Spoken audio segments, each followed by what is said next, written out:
Most people aren't very concerned about this area. It seems like a humble, very small area when you think about teaching beginning reading. But there's a significant number of students that will struggle with beginning reading. About a third of them find it easy and will learn pretty much no matter what you use. And I think the Lord allowed me to be in that category because I grew up in a classroom that was whole language. Dick and Jane and Spot. I was an avid reader and devouring very much higher level books in second grade when I was in second grade. Probably 6th, 7th, 8th grade books. And I just loved it. So I was okay, right? I survived and I was a good speller. But another third of students will have some difficulty. It'll be a little harder for them to learn to read, and many times they are poor spellers. And that's where a weakness shows up. It's when you're teaching spelling that the confusion, the processing, the weak processing that's underlying this will show up in the area of spelling. How many of you have some trouble with spelling? Okay, see, that's very common. And up to a third of people, that's where they will fall. And then a third of people will struggle greatly. And it will depend so much on the method that they're taught as to whether they will learn to read and write with any fluency. And so we're here today to talk to you about a method that will prevent and correct learning difficulties. I found out about this method about just over 20 years ago, maybe 25 years ago. And I didn't have I was teaching my children at home for those beginning years before we started a Christian school.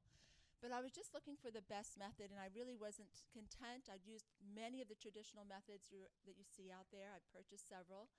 I have this research bent to me, so I kept looking around. It was time to teach my third child. And I was praying, too. I didn't understand then why the burden, but I had this burden to investigate this area. And so I kept looking and praying, and the Lord directed me to a 16-hour training. And that training really revolutionized my understanding of English and how to teach reading. I've learned much more over the last 20 years. I've been training reading teachers for 20 years now in this particular method. It goes back to a Samuel Orton and a Mrs. Gillingham and a Romalda Spalding back to the 1930s and even back to Noah Webster, so it's historic. I don't have time to talk about the history, but I love history. And it really reveals a lot of when you study the foundation of history. I do want to lay the foundation, though, here on your handout, The High Road to Reading, where we talk about the scriptural reasons to do this. The scriptural reasons, it is based on truth. We're looking for techniques in every area of life that are based on truth. And certainly in this area of reading, the area in which God has revealed to us his truth, is highly important. Throughout the Gospels, Christ, when he used the word read, virtually every time he used the word read, it was in a question, have you not read? Have you not read? And it was expected that everybody would be able to read. And yet today, illiteracy rates are soaring. Why is it? I will present to you and propose to you it's the methodologies that are being used. In Proverbs 24, 3 and 4, the first verse on your sheet, it says, "Through wisdom is an house builded, and by understanding it is established, and by knowledge shall the chambers be filled with all precious and pleasant riches." Now, this talks about wisdom, understanding, and knowledge.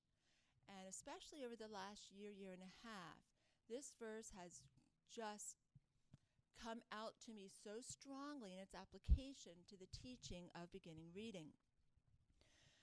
Because we are missing the truth of God's design and language when we teach reading. We have complicated it. Remember a couple of days ago, who was it that was speaking and said that we need to use great plainness of speech? Paul used great plainness of speech, clear, direct, simple.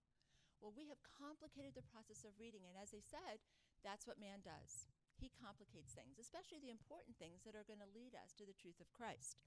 And so we should look at this again and see, is our instructional method revealing God's truth, his design in our language?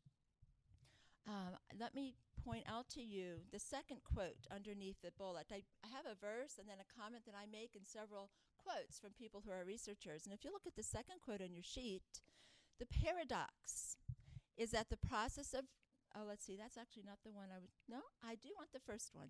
Sorry, it's the first quote I was looking for. Let's do that one first.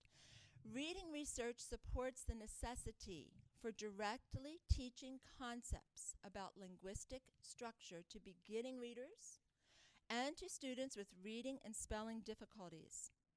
In this study, experienced teachers of reading, language arts, and special education were tested to determine if they have the requisite awareness of language elements. Okay, you following me? Experienced teachers of reading and experienced special education teachers were tested to see if they had the knowledge that was necessary to teach how the language works to their students.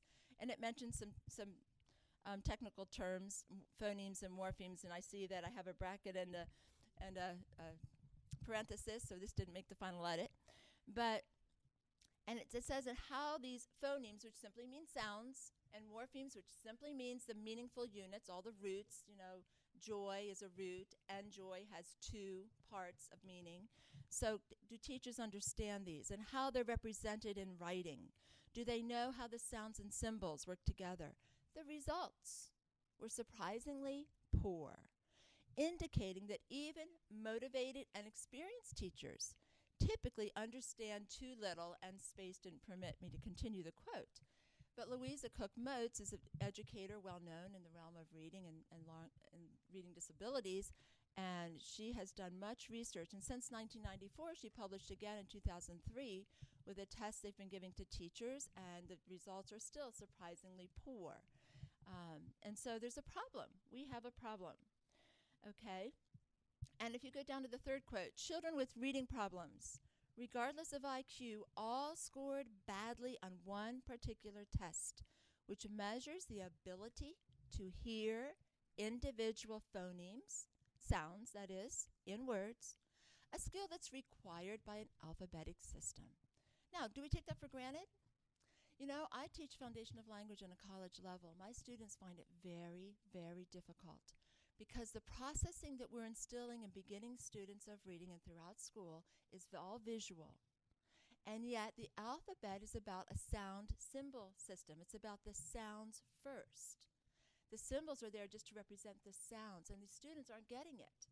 And I see it. I teach at different levels in high school and college, and I see that weakness in processing by sounds, and therefore a weakness in understanding the design of language. And so and this is just one quote. I could have done many, because over the last couple of decades they've done tons of studies, and there's one area that all children with difficulties with reading score badly on consistently. They don't hear the sounds in words. And so training the ear is important. Now spiritually, that doesn't surprise me. God talks about hear the word all the way through the Bible. Hear it. He gave us his truth in words, not pictures, not images, in words. And that's simply written speech. So we have to hear that speech in order to be skilled in reading. Now, we're going to demonstrate to you here in a few minutes a method that does this. And let me direct you to the last quote under scriptural based on truth. It says, spelling is the foundation of reading and the greatest ornament of writing. Spelling is the art of dividing words into their proper syllables in order to find their true pronunciation. Children learn to read by first spelling the word. That was Noah Webster.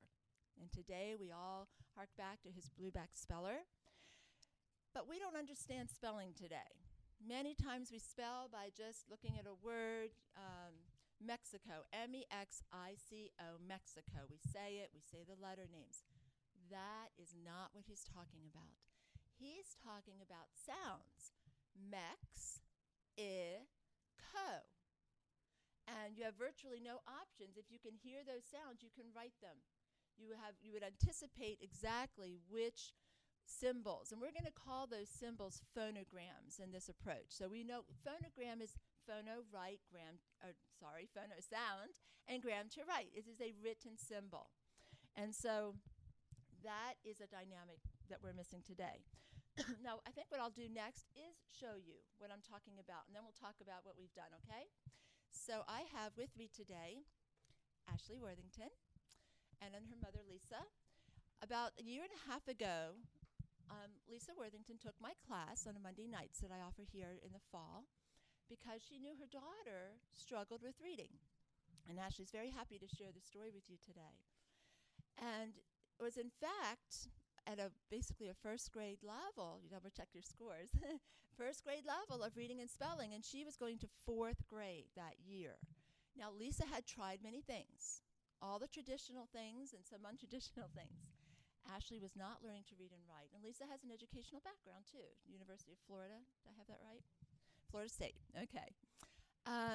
So she came to take my class, and even while she was learning the method, she's going home to teach her daughter. We're a year and a half later now. Did you check on her latest score? 7.6 in a year and a half. She works with her every day, I think half an hour-ish, but she's learned to develop the neurological pathways in her brain that she needs to read, write, and spell. Okay, so would you like to see what we do? Yeah. Oh, 7th grade, 6th level instead of first grade. Thank you for asking, because I'm sure others wouldn't understand me. She went, yes, sir, I should have said it.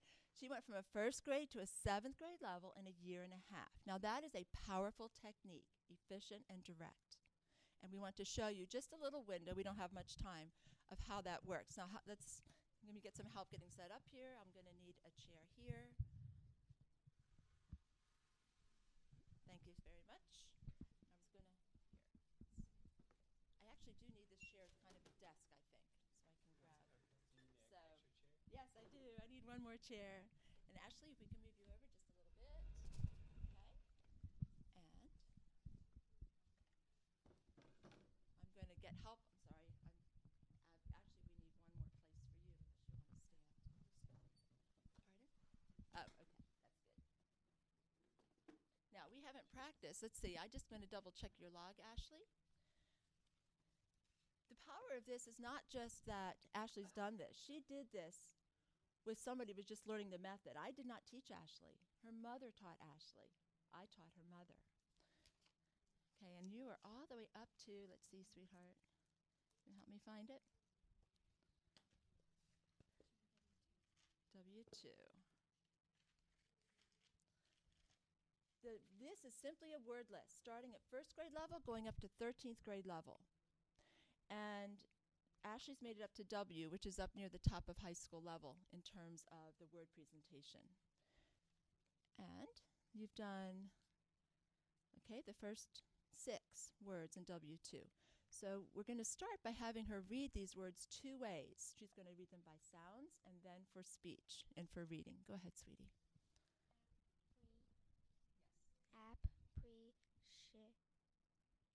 Appreciate. Antique. Cordial. Character. Sincere. Architect.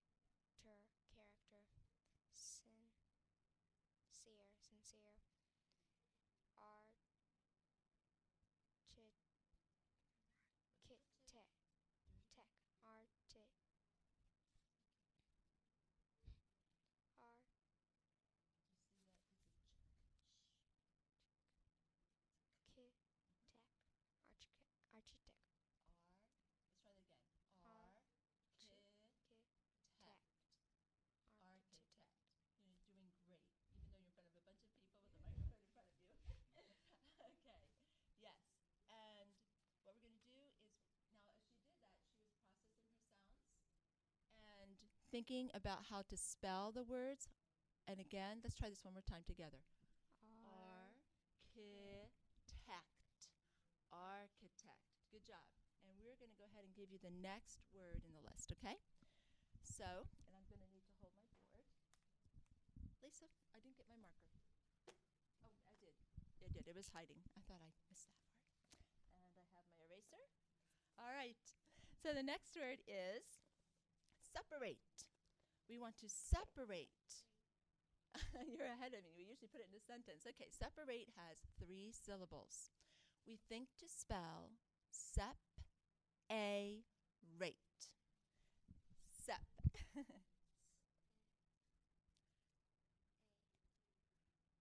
Rate. So what are the syllables? Sep, a, rate. Sound and write.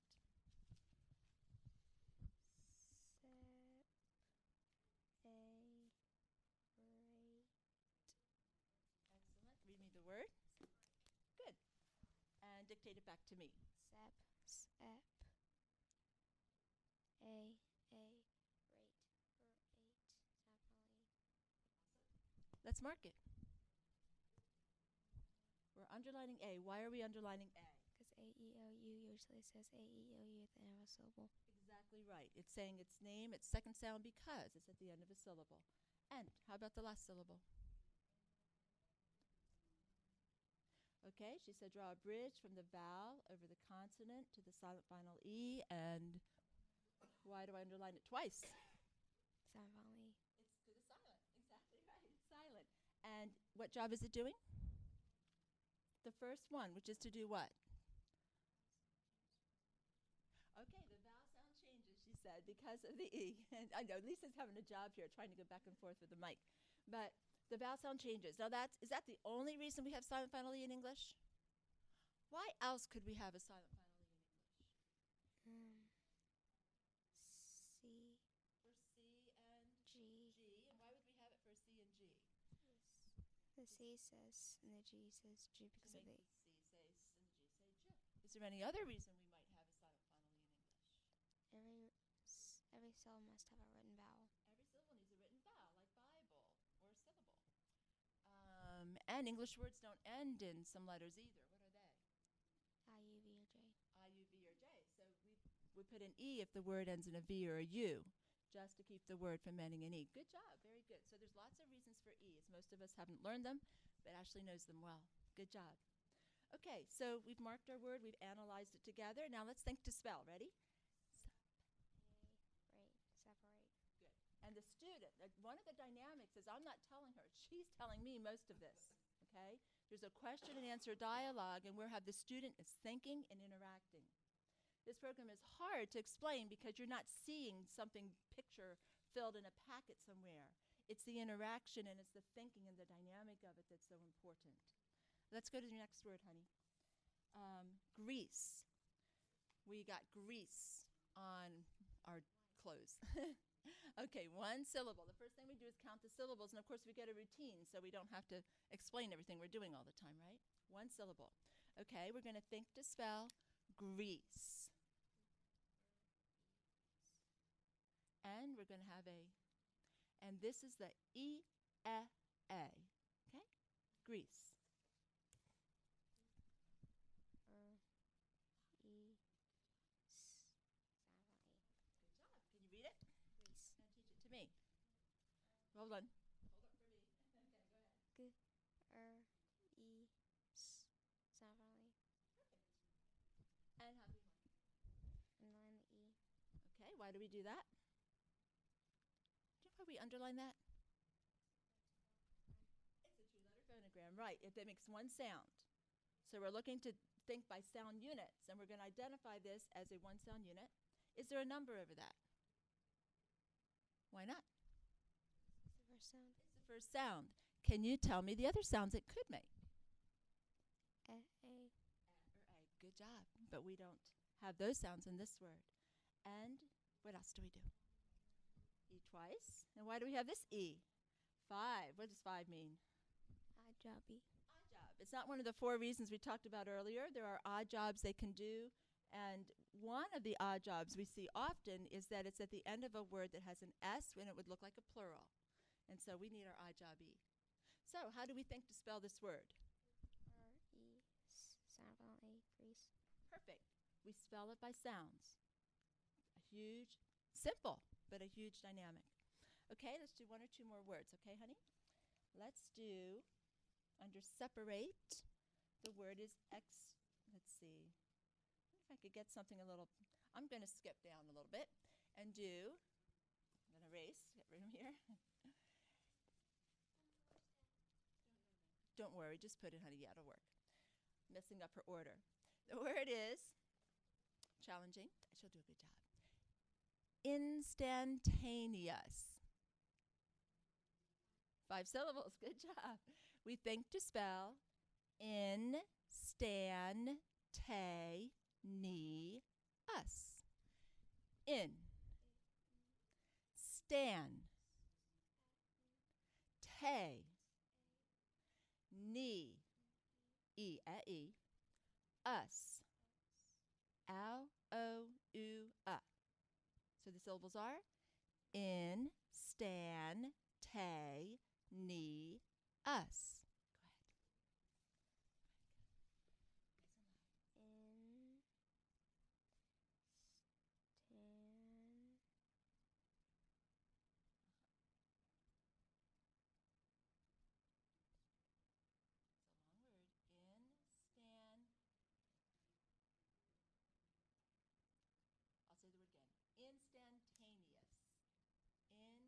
Go ahead.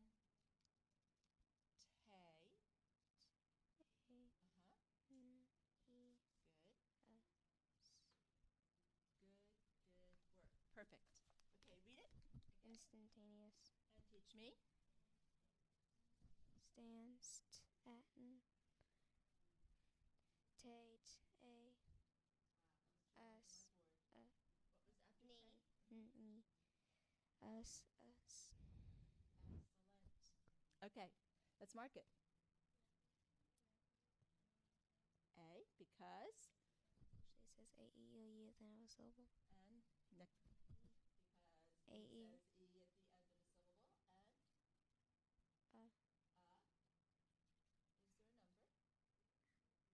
Is there a number? 4. 4. So, we think to spell in, stan, te, ni, us. We say instantaneous. Okay, I know that was a big challenge, mostly because it's long. And with the things that she's working with, that makes it much more difficult to do many syllables and remember all of them. And you did an excellent job. Excellent, excellent job. Ashley, should we show them some of our phonograms too? I usually warm up with this actually, but let's just show you a few of these. We have 70 common ways. I'm sorry, can you all see? Hopefully you can all get into place if you're not seeing very clearly. But there are 70 common ways to spell our 42 or so sounds of English.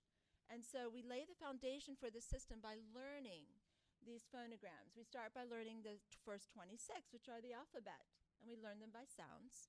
And then we begin doing dictation into the spelling log on that first grade level there, learning the rest of these multi-letter phonograms as we go.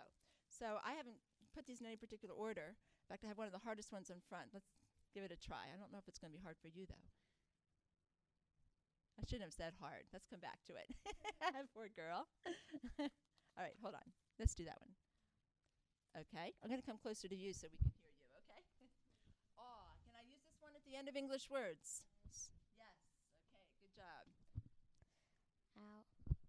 O-U-F-F-R-Ow. Yeah, one more time, a little louder. O-U-F-F-R-Ow. She said, O-U-F-F-R-Ow.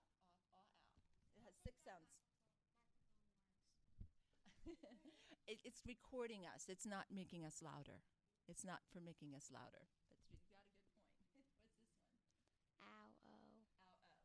Ow-O. We learn them in the order of frequency of use in English. So there's a strategy for a student who's reading. They already know the most common way to spell a sound. A-E. Say it again. A-E-I. A-E-I. That we may use at the end of English words. U-U. Did you all know this had 3 sounds? She just said them. U-U. And let's do 1 or 2 more. What's this one? Shh. And where do I use it? Beginning of the Nice and slow so they can all hear. Used at the beginning of the word, at the end of a syllable, and at the beginning of any syllable after the first one except for the ending ship. Perfect. That's exactly where we use this phonogram. O. And it's a 2-letter O that we English words. may use at the end of English words. So she has learned her logic well, her phonograms well. Can you tell me a sentence that has all of the phonograms? Her Her church first worships early and adjourns. Advanced of adjourns. Good for you. They're in order of frequency of use in English. Her church first worships early and adjourns. And there's many more of these, but I think we're going to move on so I can cover some more things. Ashley, you've been so helpful. Thank you so much. Now I don't want to leave that here. Thank you, Lisa. Ashley, if you guys don't mind helping me kind of get set up again here, moving some chairs out of the way, thank you. Has several diagnoses and so forth, the things that would limit her in learning to read. I've learned that I don't even care about what a diagnosis is for a student. I know I have the tool. We get started. We do it. I think I will need a little more space in my podium back, if you don't mind. Yes, sir. I'm going to go to that next. I've had many opportunities over the years to work with students that have not learned to read and write by their methods, and they do. 12-year-olds, 14-year-olds. We train students here and certify them in this method, and part of the certification is for them to go into the public schools and work with those that are in the learning needs areas, the special education area. And we work with them, and many of them have been able to learn to read and write that did not learn with the other methodologies they have been using. Not only do I believe this is scriptural and direct and revealing God's design and language, its focus on sounds, but as you notice, we didn't just use our ears. We were seeing, hearing, saying, writing.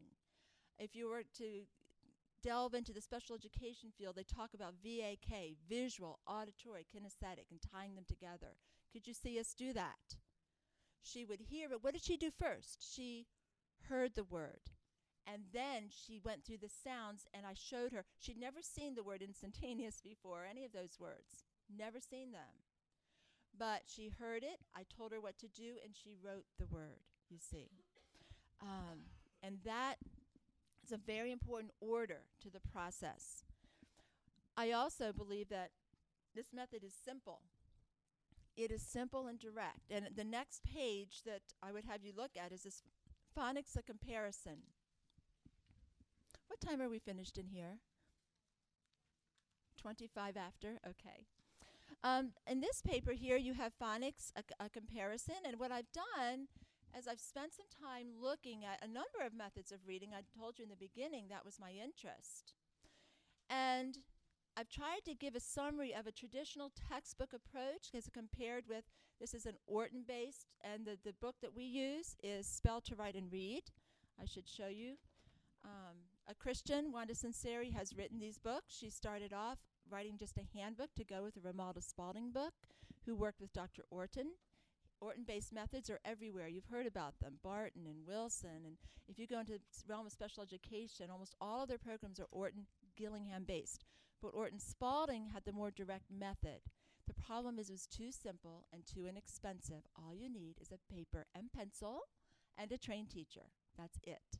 So when I say Orton-based, that's what I'm talking about.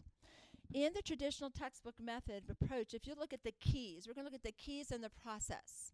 In the keys, you would have, and using just a very familiar typical program, an alphabet and special sounds that are 163 of them for the student to memorize. And then there's also flashcards that address blends, the consonant with the vowel, like a ba ba ba ba ba or baby bi bo boo kind of an idea. Okay, and then you have some sight words. By the way, we don't teach any sight words in our program, none. And then there are rules, and I only listed the three main ones. I haven't delved through to see what other concepts they're teaching. So that's a total of 458 different things that you're drilling these students on flashcards each day.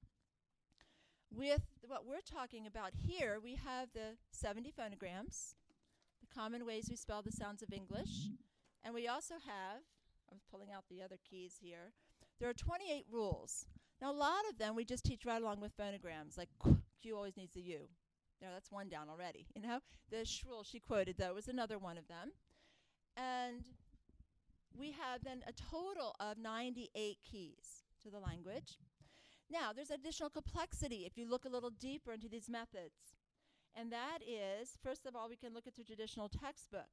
with every single one of those alphabet and special sounds on charts, you have to say a letter name, a clue word, and a blend. Oh, I'm sorry, a letter name and I went to blend too soon. You have to say a letter name and a clue word and a sound, 3 things. So if we add the letter name and clue word to the complexity here, that adds another 163 things for letter names, another 163 for clue words. And then on the blend ladders, we've already counted them once, but there's 5 of them on each card. And so that adds 4 more, right? So a total complexity of things you have to say and identify with each element would add up to 860 things that a student has to keep in their minds. Whereas with the Orton-Spalding, if you take all the sounds, remember she did o, oo, uff, off, ow, and she did ow, o, oo, There's, by the way, one has 6 sounds, one has 4. The rest have 1, 2, or 3. But if you add all of that up, there's a total complexity of 135. Now, when you look at this, I think any systems analyst would look at this and say, okay, their job is to eliminate steps and get a direct pathway, a direct neurological pathway. And so if you can even eliminate half the steps, or it's helpful. But what about an 8-to-1 ratio? Okay, that is the reason why this is so powerful and will absolutely correct, but even better, prevent learning difficulties from happening. Okay, in the process of decoding, there's also a great difference. Under the first side, they're traditional, and their phonics is targeted for 1st to 2nd, or kindergarten through 2nd grades. And then spelling becomes like a say and a spell it and say it, like we were talking about earlier. And part of the reason is the complexity of it does not carry over to the design of English well as you continue to grow older. And another reason is that there are some rules that are commonly used in beginning reading that don't also apply to the rest of the language. The most famous one, and phonics gets mocked legitimately by whole language advocates because of this rule, because it really doesn't work often, unless you can control the word list. And it's that when 2 vowels, the commonly, I bet a note there under the process at the bottom of this column that the commonly used 2 vowel rule works for only 27% of English words. 27%, when your 2 vowels go walking, the first one does the talking or word it in whatever way you want to word it. And you've seen it, the long mark and cross off the second. 27%. You won't find that rule in our list. It does not logically hold up as you go through the English language in the higher levels. Okay? So compare the process of seeing the word and marking the vowels. And let's see here. I can demonstrate. Underneath this, I have some words for you. I'm looking for my eraser. There we go. Does this need to say? Oh, no. I'll do it over here. Okay, let's just take the first word at the bottom here. I have it written twice, so you can compare. Okay? Sleep. If we're going to do this, we're going to see it first, and then we're going to mark the vowels like this, and then we're going to circle special sounds like this, and identify the blend, all right? And then sometimes I've watched, people say slay, slee, sly, slow, slew, and just go through that, drill the blends, and then read your word, sleep. Now, did you process from left to right? We started in the middle, and we went back and forth. Can we see this word clearly? Okay. How about they've heard it first, they write it, they teach it to me, and what will we do to mark this, Ashley? There we go. We're done. And we think to spell, sleep. Can you see a difference? Okay. So it's the processing, it's the left to right, it's the hearing versus the seeing. Let's use one more word. I have a bunch down here, but we'll only have time maybe to do one more. And if you want to, you can, on your sheet, the words are available for you to compare. Trusted. Okay, let's do it this way. The vowel, the special sounds, we've got 3. Okay, the blend, all right? And then you read it. And notice I didn't separate syllables because that is not a automatic practice in the other one. Separating the words by syllables, a very, very important part of the process. So trust. Do we need any markings here, Ashley? Trust. Nope. Why not? Because they're all She's not, first sounds, and she's not on the mic. And in the second syllable, we'll just underline our phonogram, ed. Now, you can hear both sounds in ed, but because it can say d or t, it's our ed, d, t. But do we need a number? No, because it's the first sound. So we think to spell trust, ed, trusted. And I could talk for hours, and we're almost finished, but do you see a difference? Okay? Do you see why the complexity of what people do with reading can lead to difficulties? Okay. I'm going to give you a minute for questions. Let me just note first, though, I've given you an overview of spell to write and read, of the different elements on this colored print handout, and what research confirms about teaching phonics on the back. And then I gave you a Senate hearing speech, and this was done by the author of the materials I'm using here, Wanda Sunseri in Oregon. Oregon was outlawing phonics. She was part of the group of people that gave speeches. They did not outlaw phonics, and this is the speech she gave. It does expose some of the common traditional practices that are not helpful and why we shouldn't use them. Okay, we're going to take a couple minutes for questions. Yes? Yes? How can you learn how to do it? Some people buy the books, read them, and do it. They spend hours and hours, and it's not easy to see. Did you watch what I did with Ashley? That's hard to communicate just in a book. But people do it, and that's much better than not using it. Just you get it and start. But a training is often very helpful, and that's something we do here at Crown College. We offer this course 4 times a year, well, at least 4 times a year. I think 5. It's during the semesters, during the normal day classes, but also evening school in the fall, and the interims. That's something more available for travel, at the winter interim and the summer interim. We also offer it. And if you don't need college credit, we have a great deal, like $200. You can come and take the class and just audit it. It's a 7-day class. My next one is in May. It starts the day after graduation, which is the 8th through the 16th. I've got some interesting people coming to that class too. Directors of education and learning needs schools who have watched this really work this last year with some of their students, and the director of education says, I've got to come and get this training. Director of other organizations in the area. Anyway, we have some very interesting people coming to this training. Yes. You know what? We call this class something to distinguish it from just a beginning reading class, because this is spelling and reading, but spelling to a college level. I didn't even say on the other side, what we're doing, that 98 keys plus the complexity, works for adult and graduate school, not just K through 2nd. So we call it Applied English Linguistics. And what that is the foundation of spelling and reading. The order I said that is significant. Spelling and reading. The one thing we want to throw out today is the key. Isn't that interesting? It isn't that typical of blinded man. Is there any more? Yes, ma'am.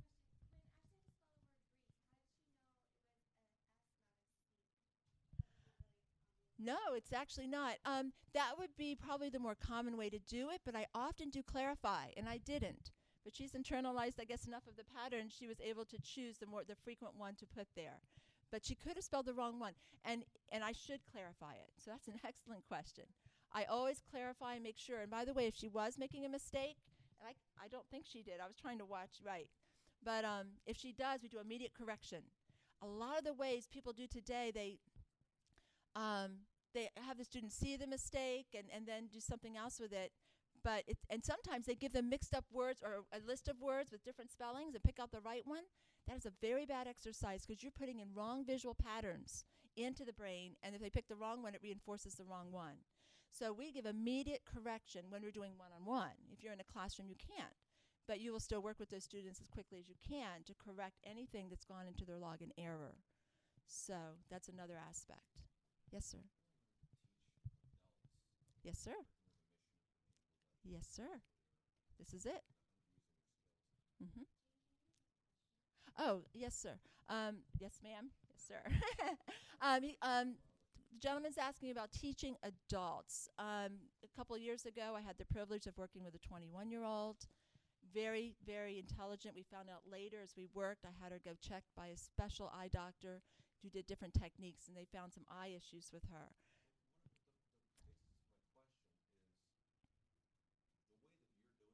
Yes. Yeah.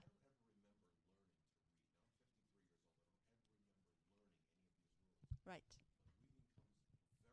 Right. Yes.